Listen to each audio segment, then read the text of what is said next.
Hey, what's going on, guys? My name's Tony and welcome to my Reef life. Sorry I haven't done it in a video for a while. Real life's just been crazy.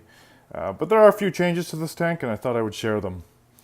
So first off, I got my LEDs working great finally. They both work as they should. I had issues in the past, that's why I mentioned it.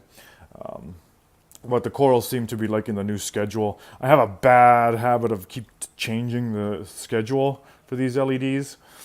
I switched to the Pirates of the Caribbean because it visually looks really neat, but the tank wasn't liking that. Algae, corals didn't seem happy, so I just created my own, which is like 50% UV and violet and 60 for the blues and I think 10% white, and then that's it. And actually things seem to be happy with that. We'll see how long I can keep it before I change it again. Bad habit, I know, but it's just one of those things. I had a yellow acro and a green pavona just die on me. I believe it was due to my previous LEDs, which weren't functioning properly. Even this ACAN here was closed up for over a month. And then as soon as I got the LEDs, I changed the spectrum and started doing some better maintenance, water schedule maintenance on this. It opened up. I'll get to that in a sec. But everything else seems to be doing good. Clam is growing. No color on it though. All the acros are doing great. Slowly but surely all growing. The bubble tip, thankfully she hasn't split again yet. Getting big, getting a little close to that, so I don't know what happened there because she moved just a little bit.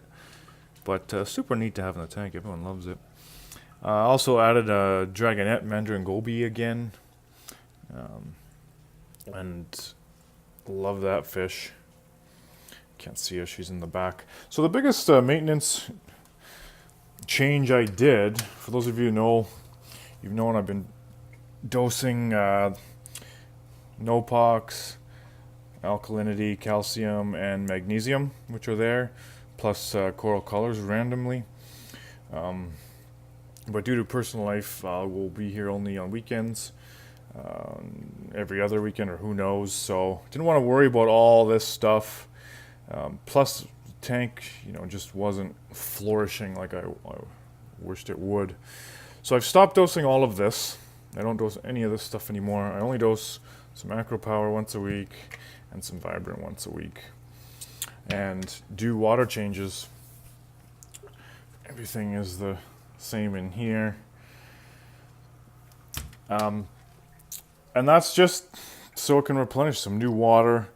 I use the Instant Ocean, the Reef crystals, which says it has, it adds the trace elements, some vitamins, metal detoxifier, even though I use RO water. And of course it changes out some old with fresh water. It just works for me and my system. While I was dosing all that stuff below, I wasn't doing water changes, and that wasn't working for my tank. Now if you see that little webbing there, there's a bunch actually right there. That's what happens when I dose Vibrant sometimes. So maybe I'm dosing too much. I'm dosing for their dirtier aquarium schedule, because you can see some algae on the back there. I knew I would have a little plume when I stopped Nopox. I did slowly discontinue the dosing. I didn't just stop. I slowed down the daily dosing a little bit at a time before I eventually just stopped it. And that's really it for the big change. And the tank's been happy with it, so I can't complain.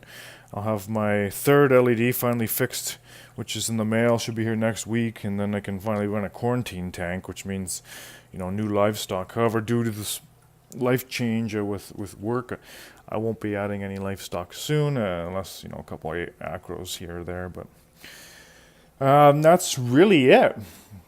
As soon as I have some more changes, I'll definitely let you all know. Thanks for stopping by. Bye for now.